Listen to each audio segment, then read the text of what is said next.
Aneh tapi nyata. Kita semua tahu kalau masuk ke kedalaman hutan belantara, aroma yang seharusnya menyapa indera penciuman kita adalah bau tanah basah, lumut yang lembab, atau pembusukan dedaunan yang rimbun. Namun, ada satu titik koordinat di pedalaman hutan Jawa yang menentang semua hukum alam itu. Karena di sana, justru tercium wangi melati segar yang sangat menyengat setiap kali malam Jumat Kliwon tiba.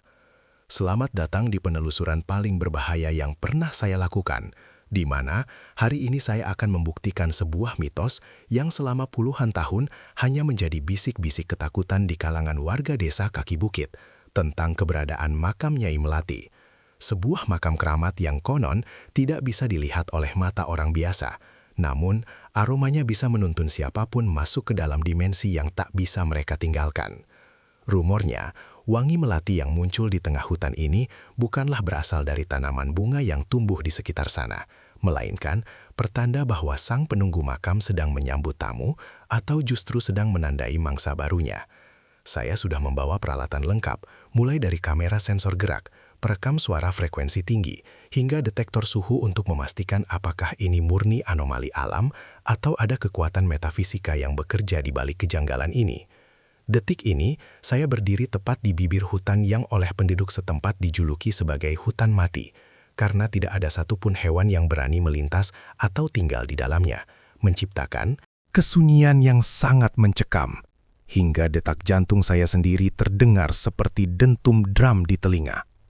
Banyak yang bilang, kalau kalian sudah mencium wangi melati di tengah hutan ini, itu artinya kalian sudah melangkah terlalu jauh dan tidak akan pernah menemukan jalan pulang yang sama lagi. Saya merasa ada ribuan mata yang mengawasi dari balik pepohonan yang gelap dan bengkok itu, seolah-olah seluruh hutan ini sedang menahan napas, menunggu kesalahan pertama yang saya perbuat. Apakah makam itu benar-benar ada, ataukah wangi melati ini hanyalah umpan gaib untuk menarik manusia ke dalam jebakan yang lebih mengerikan? Jangan berkedip, karena apa yang akan kalian saksikan setelah ini mungkin akan mengubah cara pandang kalian terhadap dunia mistis selamanya. Dan saya akan memastikan kamera ini tetap menyala meski nyawa saya menjadi taruhannya. Sebelum saya melangkah lebih jauh ke dalam kegelapan yang seolah menelan cahaya senter saya ini, saya sempat menemui kuncen terakhir desa ini. Seorang pria tua yang matanya sudah memutih, namun tatapannya seolah bisa menembus suksma siapapun yang dia ajak bicara. Dia memberikan peringatan yang membuat darah saya mendidih seketika. Katanya, makam Nyai Melati bukan sekedar gundukan tanah dengan nisan tua, melainkan pintu gerbang bagi sosok pelindung hutan yang telah bersumpah untuk menjaga kesucian wilayah ini dari keserakahan manusia. Warga desa sangat mematuhi pantangan untuk tidak membawa benda tajam, tidak berkata kasar, dan yang paling krusial, jangan pernah memetik satu pun bunga yang ditemukan di sana jika tidak ingin nasib berakhir seperti seorang pemburu tahun 1990-an yang ditemukan linglung di pinggir desa dengan mulut penuh kelopak melati dan lidah yang sudah terpotong secara misterius. Sang kuncen menyebutkan bahwa wangi melati itu sebenarnya adalah napas dari Nyai Melati sendiri, dan jika wangi itu berubah menjadi aroma kabel terbakar atau amis narah, itu adalah tanda bahwa sang penghuni sudah tidak lagi menyambut kehadiran kita dengan ramah. Saya bisa merasakan aura berat yang menekan dada saat saya mulai memeriksa kembali perlengkapan di tas saya, memastikan tidak ada satupun barang logam yang melanggar pantangan. Meski secara logis itu terdengar konyol, namun di tempat seperti ini, logika seringkali menjadi hal pertama yang harus dibuang ke tempat sampah. Kuncen itu juga menyelipkan sebuah bungkusan kecil berisi tanah dari halaman masjid tua. Katanya, ini adalah satu-satunya pelindung jika saya terjebak dalam panggonan bingung, atau ruang tanpa arah yang seringkali diciptakan oleh kabut melati. Saat saya mulai melangkah, saya melihat beberapa sesajen yang sudah mengering di akar pohon besar dekat pintu masuk hutan, menunjukkan bahwa meski takut, warga masih mencoba untuk menyuap entitas di dalam sana agar tidak mengganggu ketentraman desa mereka. Kesunyian di sini mulai terasa tidak wajar. Tidak ada gesekan daun meski angin bertiup kencang. Dan saya merasa seolah-olah suhu udara turun drastis setiap kali saya teringat akan wajah pucat sang kuncen saat dia berbisik bahwa siapapun yang mendengar suara kidung di tengah wangi melati, maka jiwanya sudah dianggap sah menjadi milik sang nyai. Sekarang, dengan setiap langkah yang masuk ke dalam barisan pohon yang saling mengunci di atas kepala, saya tahu bahwa saya tidak hanya sedang melakukan konten investigasi, tetapi saya sedang berjalan masuk ke dalam mulut sebuah legenda yang lapar akan perhatian. Langkah kaki saya mulai terasa berat. Seolah-olah tanah yang saya pijak memiliki daya hisap magnetis yang berusaha menahan setiap pergerakan saya menuju jantung hutan ini. Begitu saya melewati batas pohon besar yang ditandai kain merah kusam, pemandangan di depan mata saya berubah secara drastis, menjadi sebuah anomali vegetasi yang sangat tidak masuk akal bagi siapapun yang mempelajari botani. Pohon-pohon di sini berdiri tegak, namun seluruhnya tampak mati, dengan batang-batang berwarna abu-abu pucat yang kering, tanpa satupun helai daun hijau yang menempel pada dahan-dahannya yang meliuk seperti jemari raksasa yang sedang kesakitan. Tidak ada suara jangkrik, tidak ada cicitan burung, bahkan tidak ada suara serangga malam yang biasanya memekakan telinga di hutan tropis Indonesia.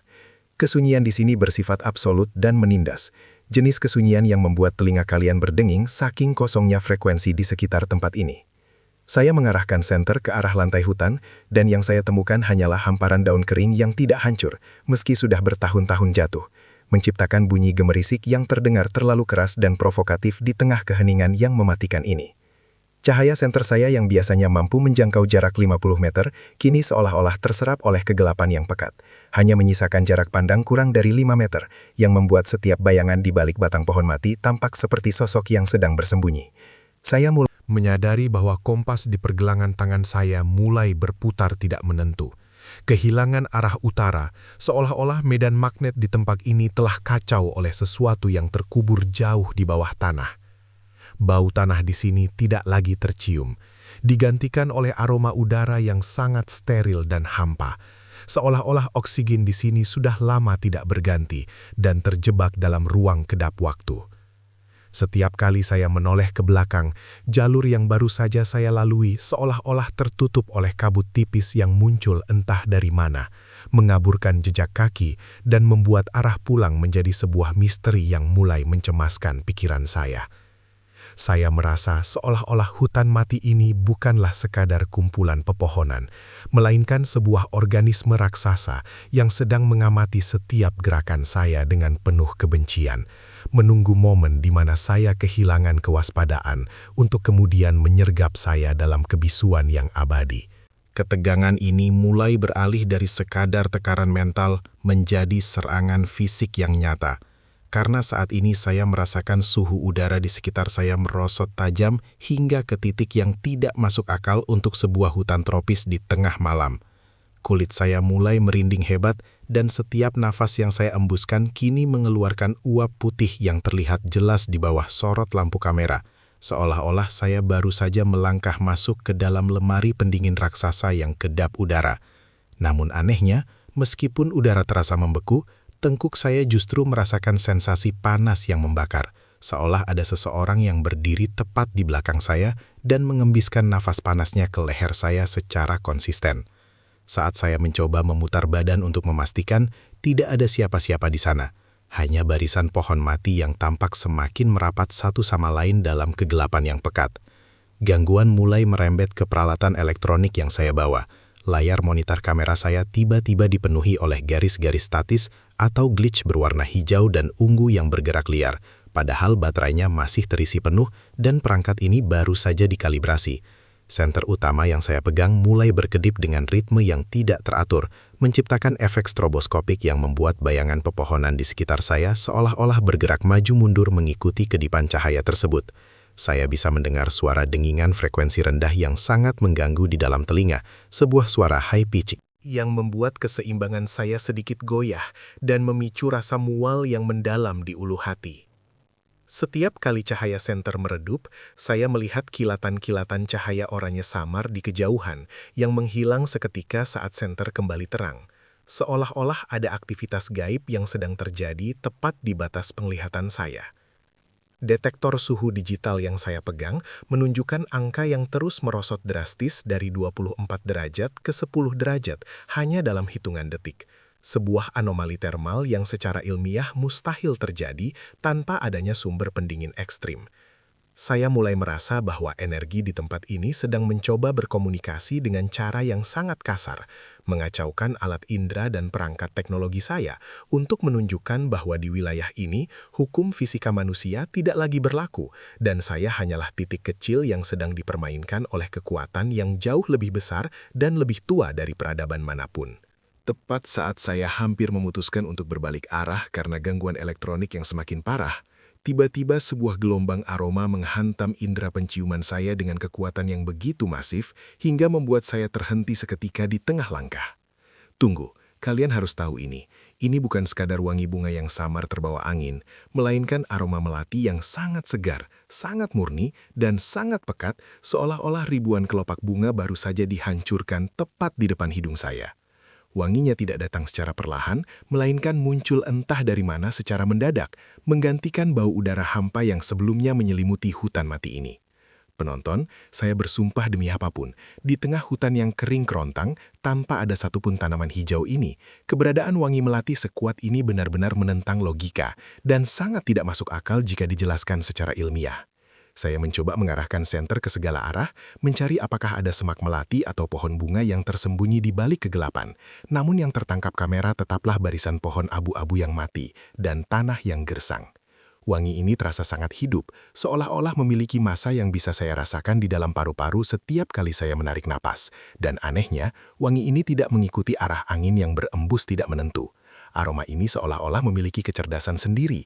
Ia mengepung saya dari segala sisi, membuat kepala saya mulai terasa berat dan pandangan saya sedikit Berkabut karena sensasi euforia yang bercampur dengan rasa takut yang luar biasa. Saya teringat kata-kata kuncen desa, bahwa wangi melati adalah tanda sambutan. Tapi saya tidak merasa disambut.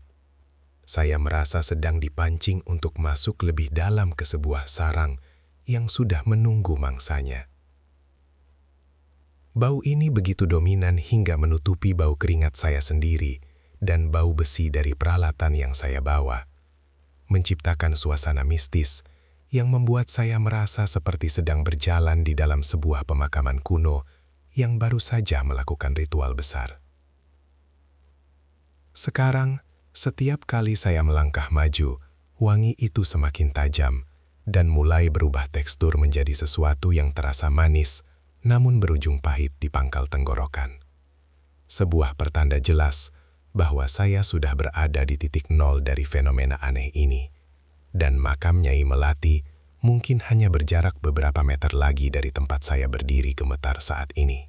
Saat saya mencoba menstabilkan napas di tengah kepungan wangi melati yang memabukkan itu, mata saya menangkap sesuatu yang kontras di atas tanah yang hitam dan gersang, sebuah pemandangan yang membuat bulu kuduk saya berdiri jauh lebih hebat dari sebelumnya. Di bawah sorot lampu senter yang mulai meredup, saya melihat taburan kelopak bunga melati putih yang masih sangat segar, seolah baru saja dipetik dan dijatuhkan dengan sengaja untuk membentuk sebuah jalur yang berkelok menembus pepohonan mati.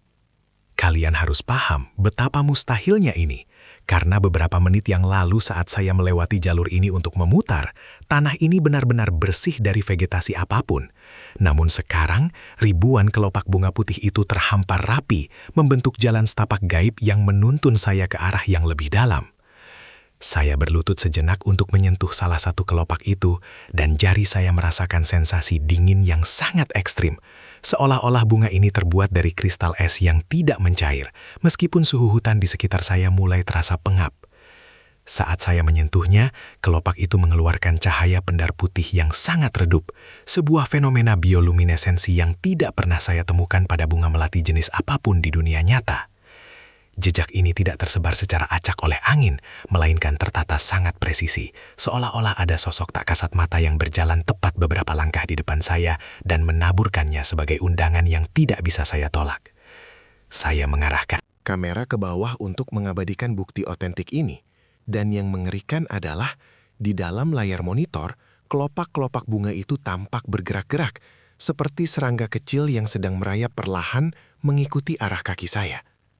Tidak ada jejak kaki manusia lain di sekitar sana, hanya hamparan melati putih yang sangat kontras dengan kegelapan tanah hutan yang membusuk, menciptakan jalur estetis namun mematikan yang seolah-olah ditarik oleh benang tak terlihat menuju sebuah titik yang sangat saya takuti.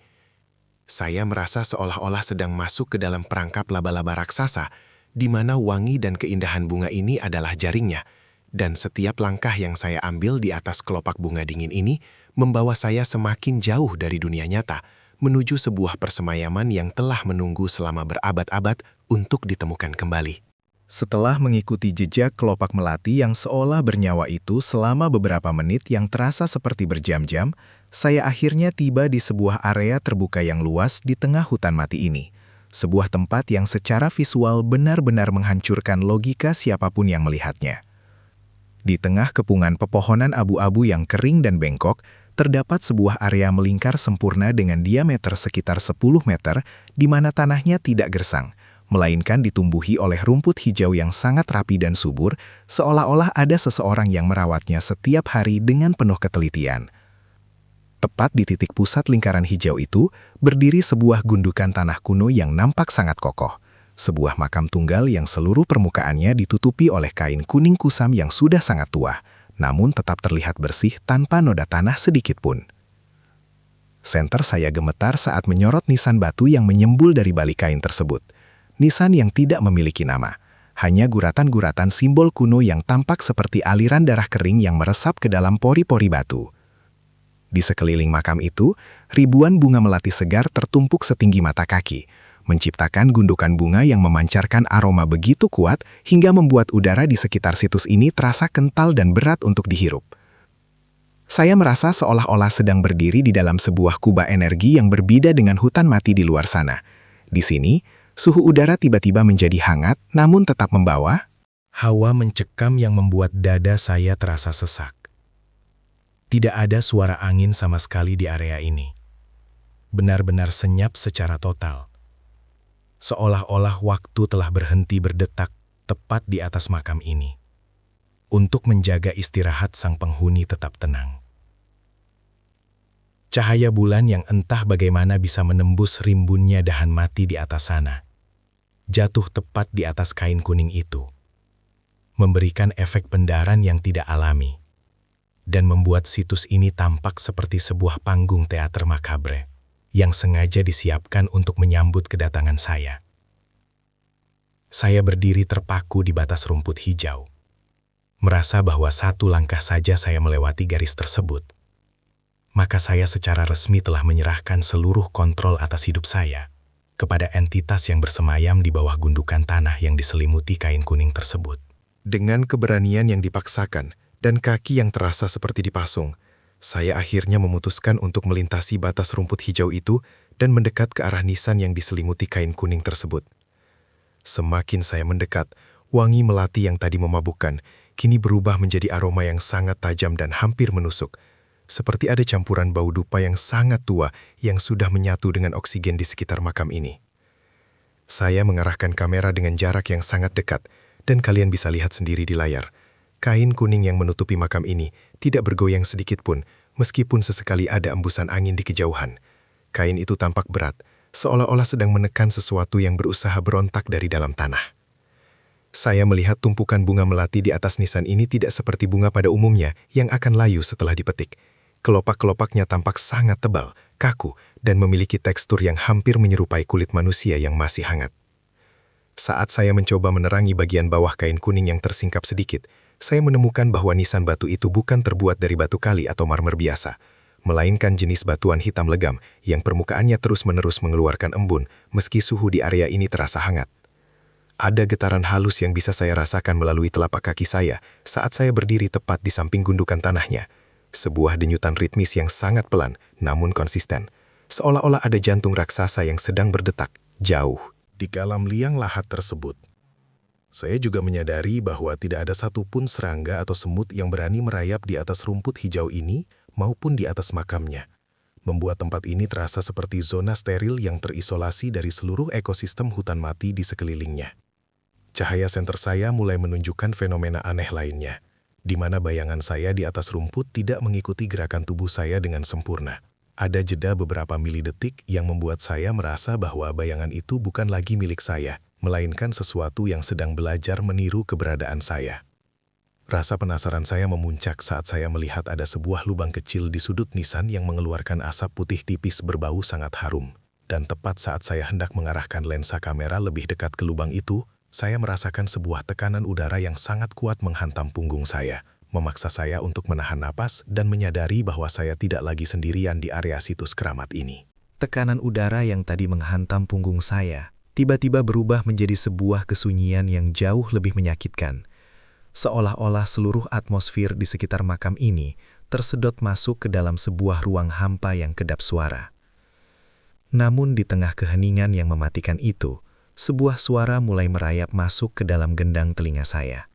Bukan melalui udara, melainkan seperti getaran yang langsung bergema di dalam batok kepala saya.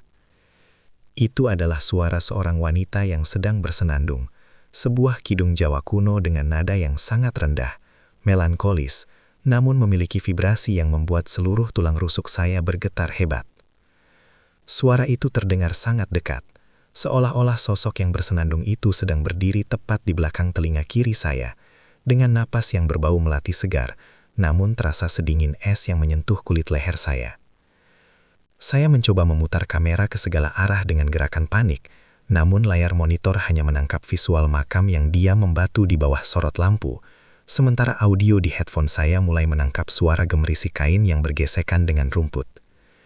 Senandung itu perlahan berubah menjadi suara tangisan lirih yang kemudian diselingi oleh tawa kecil yang sangat tipis, sebuah perpaduan emosi gaib yang benar-benar menghancurkan fokus dan keberanian yang tersisa di dalam diri saya.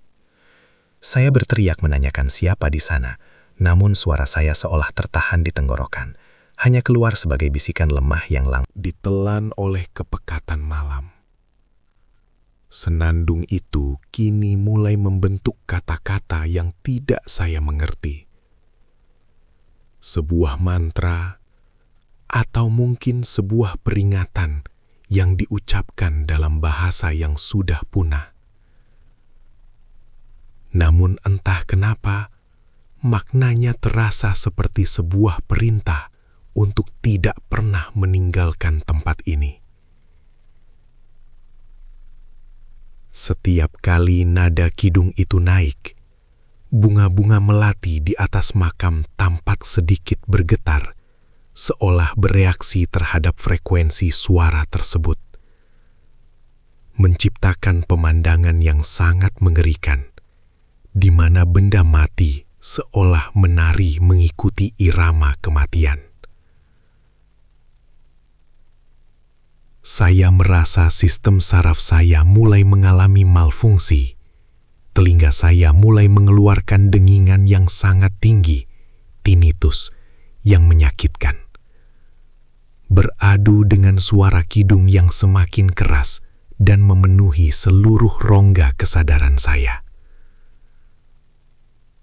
Saya menyadari bahwa suara ini bukan sekadar gangguan, melainkan sebuah cara dari sang penghuni makam untuk mengunci fokus saya, agar saya tidak bisa melihat apa yang sebenarnya sedang terjadi di kegelapan, di luar jangkauan senter saya.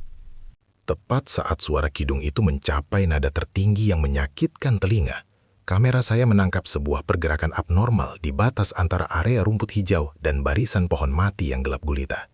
Saya bersumpah, di sudut mata saya dan terekam jelas di layar monitor, ada sebuah bayangan putih yang sangat tinggi dan ramping meluncur dengan kecepatan yang tidak wajar di antara batang-batang pohon abu-abu tersebut. Sosok itu tidak berjalan layaknya manusia, melainkan tampak melayang rendah seolah kakinya tidak pernah menyentuh tanah, dengan kain putih panjang yang tampak compang-camping namun bersinar redup di tengah kegelapan. Saya mencoba mengarahkan senter utama ke arah pergerakan itu, namun setiap kali cahaya saya menyapu titik tersebut, sosok itu menghilang di balik pohon, hanya untuk muncul kembali di titik yang berlawanan, seolah sedang mengelilingi saya dan makam ini dalam sebuah ritual pengepungan yang sangat cepat.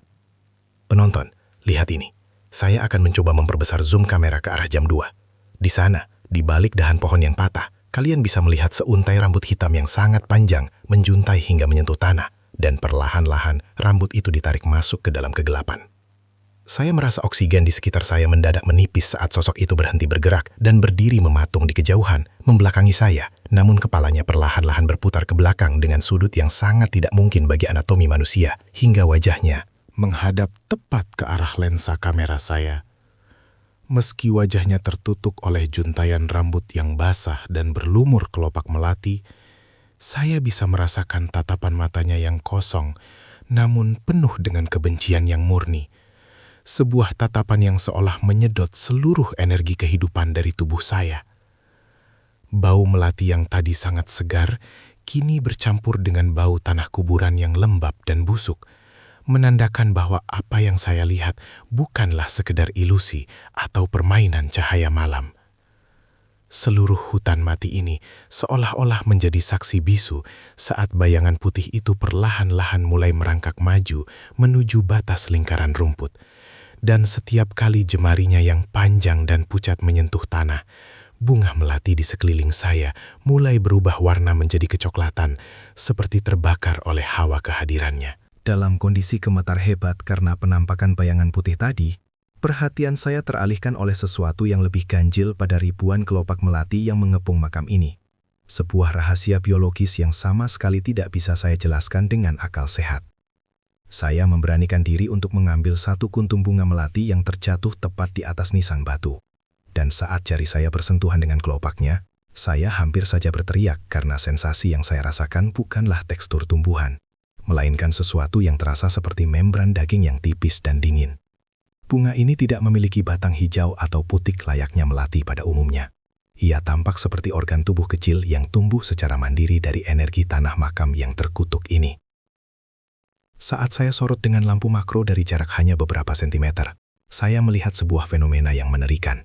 Kelopak melati itu memiliki urat-urat halus berwarna biru keunguan yang tampak berdenyut sangat pelan. Seolah-olah bunga ini memiliki sistem peredaran darahnya sendiri.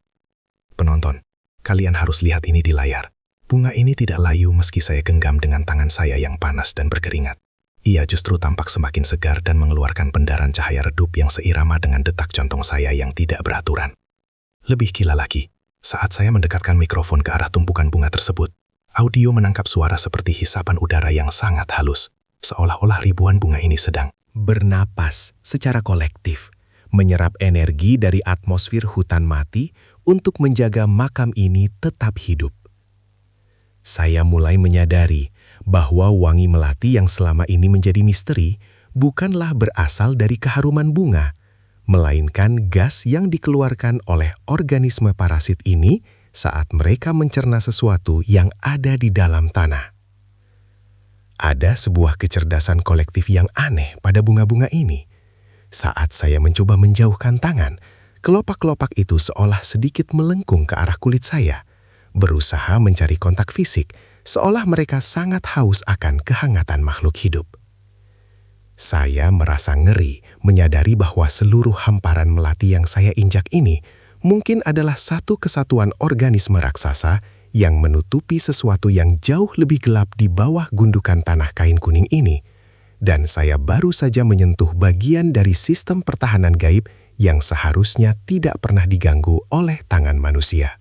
Rasa penasaran yang bercampur dengan kengerian murni mendorong saya untuk melakukan satu hal yang paling saya sesali malam ini, yaitu mencoba membedah apa yang sebenarnya ada di dalam bunga melati yang berdenyut ini. Dengan tangan yang gemetar hebat, saya meletakkan satu kuntum bunga itu di telapak tangan dan perlahan menekannya dengan ibu jari, berharap menemukan serat tumbuhan biasa. Namun yang terjadi justru menghancurkan sisa kewarasan saya seketika. Saat kelopak itu pecah, tidak ada cairan bening atau sari bunga yang keluar, melainkan sebuah cairan merah kental yang sangat pekat, sangat panas, dan beraroma amis yang begitu tajam, menyerupai darah manusia yang baru saja keluar dari luka segar. Cairan itu merembes di sela-sela jari saya, meninggalkan noda merah yang sangat sulit dihapus. Dan yang paling mengerikan adalah wangi melati yang tadi begitu harum, dalam sekejap berubah menjadi bau busuk bangkai yang sangat menyengat, hingga membuat saya tersedak dan hampir muntah di depan kamera. Penonton, kalian bisa lihat sendiri di layar. Cairan merah ini terus mengalir dari satu bunga kecil, seolah-olah bunga ini memiliki cadangan darah yang tidak terbatas. Dan saat darah itu menyentuh tanah rumput hijau, rumput tersebut langsung layu dan menghitam, seperti tersiram air keras. Saya mulai menyadari bahwa bunga-bunga melati ini adalah semacam lintah gaib yang menghisap saripati kehidupan dari penghuni di dalam makam, untuk kemudian mengubahnya menjadi aroma wangi sebagai kamuflase agar manusia tidak merasa terancam saat mendekat. Bau amis darah yang kini mendominasi area makam seolah-olah menjadi sinyal peringatan bagi seluruh hutan. Saya bisa mendengar suara gemerisik dari ribuan kelopak bunga di sekitar kaki saya yang mulai bergerak-gerak liar, seolah bereaksi terhadap bau darah yang tumpah. Cairan di tangan saya mulai terasa perih, membakar kulit saya perlahan, seolah mengandung zat korosif yang mencoba menyatu dengan aliran darah saya sendiri. Sementara di kejauhan, bayangan putih yang tadi melintas kini berdiri tegak di batas cahaya, mengeluarkan suara erangan rendah yang terdengar seperti ribuan orang yang sedang kesakitan secara bersamaan. Saya menyadari bahwa dengan memecahkan satu bunga ini, saya baru saja merusak segel makanan sang penghuni makam, dan sekarang aroma amis ini telah memanggil sesuatu yang jauh lebih lapar dari sekadar bayangan. Sesuatu yang kini sedang merayap keluar dari balik kain kuning yang mulai tampak basah oleh rembesan cairan merah dari dalam tanah. Bau amis darah yang meledak dari bunga itu seolah menjadi kunci pembuka gerbang neraka. Karena tepat di depan mata saya, gundukan tanah di bawah kain kuning itu mulai bergerak-gerak secara anarkis, seolah ada sesuatu yang sangat besar dan kuat sedang berusaha mencabik jalan keluar dari liang lahatnya. Kain kuning yang tadinya tampak berat dan kaku, kini tersingkap dengan sendirinya, memperlihatkan tanah makam yang perlahan amblas dan membentuk sebuah lubang hitam pekat yang mengeluarkan hawa panas bercampur bau busuk daging yang terbakar. Saya mencoba mundur, namun kaki saya seperti tertanam di atas rumput hijau yang kini berubah menjadi lumpur merah kental yang menghisap sepatu saya dengan kuat. Dari dalam lubang hitam di bawah nisan itu, perlahan muncul pemandangan yang akan menghantui mimpi buruk saya selamanya. Bukan hanya satu, melainkan puluhan tangan pucat dengan jari-jari yang sangat panjang dan kuku yang menghitam mulai merayap keluar, mencengkram pinggiran makam dengan gerakan yang patah-patah. Tangan-tangan itu tidak tampak seperti milik manusia biasa. Kulitnya transparan hingga memperlihatkan urat-urat biru yang berdenyut, persis seperti urat pada bunga melati yang tadi saya bedah. Di antara sela-sela tangan yang saling tumpang tindih itu, saya melihat kilatan ribuan mata merah kecil yang menatap lurus ke arah saya dari kegelapan abis di bawah nisan, mengeluarkan suara desisan kolektif yang terdengar seperti ribuan ular yang sedang kelaparan. Penonton, saya tidak Bisa menjelaskan bagaimana takutnya saya saat melihat kain kuning itu perlahan ditarik masuk ke dalam lubang oleh kekuatan tak terlihat, menyisakan nisan batu yang kini mulai retak, dan mengeluarkan cairan merah kental yang membanjiri seluruh area situs. Saya menyadari bahwa wangi melati yang selama ini dipuja warga sebagai tanda kesucian, sebenarnya adalah aroma pembius yang dihasilkan oleh ribuan mayat yang dipaksa hidup di bawah tanah ini, untuk menjaga sang nyai tetap abadi. Saat nisan itu akhirnya pecah berkeping-keping, sebuah suara ledakan batin menghantam kepala saya, dan sebuah wajah tanpa kulit dengan mulut yang dipenuhi kelopak bunga melati muncul dari dasar lubang, menjeritkan suara yang sangat melengking hingga lensa kamera saya retak seketika. Jeritan melengking dari balik makam itu seolah menjadi peluit kematian yang menggerakkan seluruh isi hutan mati untuk memburu nyawa saya. Karena saat ini, saya sedang berlari membabi buta, menembus kegelapan tanpa lagi memedulikan arah atau logika. Saya tidak lagi peduli pada peralatan mahal yang saya bawa. Kamera di tangan saya berguncang hebat menangkap visual pepohonan mati yang secara mustahil mulai membungkuk dan menggerakkan dahan-dahannya yang kering layaknya lengan-lengan raksasa yang mencoba mencengkeram leher saya. Wangi melati yang tadi memabukkan kini terasa seperti gas beracun yang mencekik tenggorokan dan membakar paru-paru saya. Setiap kali saya menarik nafas, saya merasa seperti menghirup jutaan duri halus yang membuat dada saya sesak luar biasa. Di belakang saya, suara gesekan kain yang terseret di atas tanah dan suara tawa melengking itu semakin mendekat, berpadu dengan suara ribuan tangan yang merayap di batang pohon, menciptakan simfoni teror yang membuat saya hampir kehilangan kesadaran karena takut. Senter saya berkedip liar, menyinari kilasan bayangan putih yang berpindah dari satu pohon ke pohon lain dengan kecepatan kilat, mengepung saya dari segala arah, seolah-olah mereka sedang mempermainkan mangsanya sebelum serangan terakhir. Saya terjatuh beberapa kali karena akar-akar pohon yang tiba-tiba muncul ke permukaan tanah untuk menyandung kaki saya. Dan setiap kali saya tersungkur, saya bisa merasakan jemari dingin yang pucat hampir menyentuh ujung baju saya. Hutan ini bukan lagi sekadar kumpulan tanaman mati, melainkan sebuah labirin hidup yang terus berubah bentuk, menutup jalan keluar yang seharusnya ada di sana, dan memaksa saya untuk terus berputar-putar di dalam radius energi makam terkutuk tersebut. Air mata dan keringat dingin membasahi wajah saya saat saya melihat di depan sana, kabut putih tebal mulai turun. Kabut yang membawa ribuan kelopak melati yang berterbangan, seperti pisau kecil yang menyayat kulit wajah saya. Saya terus berteriak meminta pertolongan, meski saya tahu tidak akan ada manusia yang mendengar di kedalaman neraka hijau ini. Sementara di kejauhan, saya melihat cahaya lampu desa yang sangat samar, namun terasa jutaan mil jauhnya, karena ruang dan waktu di hutan ini seolah telah melar seiring dengan kemarahan sang nyai yang telah saya bangunkan dari tidur abadinya. Saya tidak tahu bagaimana caranya, tapi entah kekuatan apa yang menyeret tubuh saya, hingga akhirnya saya tersungkur di perbatasan hutan tepat saat fajar mulai menyingsing, dengan paru-paru yang terasa terbakar dan seluruh pakaian yang tercabik-cabik oleh duri-duri gaib. Saya terbangun di kamar rumah saya dengan sisa-sisa ingatan yang kabur, namun kengerian itu ternyata tidak berakhir di tengah hutan mati tersebut, karena sejak malam itu, hidup saya tidak pernah benar-benar kembali normal. Penonton, kalian mungkin berpikir ini hanyalah sebuah konten, tapi lihatlah tangan saya sekarang, yang masih bergetar saat memegang mikrofon ini. Noda merah dari bunga melati itu tidak pernah bisa hilang sepenuhnya. Ia telah meresap ke dalam pori-pori kulit saya, dan meninggalkan bekas luka permanen yang terasa dingin setiap kali malam Jumat tiba. Ruangan tempat saya duduk sekarang ini, meskipun semua jendela telah saya tutup rapat, dan pewangi ruangan telah saya semprotkan secara berlebihan, entah kenapa aroma melati segar yang menusuk itu tetap muncul secara tiba-tiba di setiap sudut kamar, seolah-olah sang nyai telah menanamkan tanda di dalam napas saya sendiri. Hal yang paling membuat saya ketakutan adalah ketika saya memutar kembali rekaman video malam itu.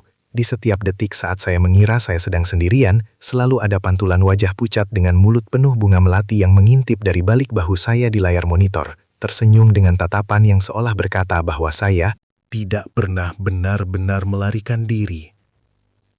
Kidung Jawa kuno itu kini tidak lagi terdengar dari kejauhan, melainkan terdengar sangat jelas di dalam pikiran saya setiap kali saya mencoba memejamkan mata.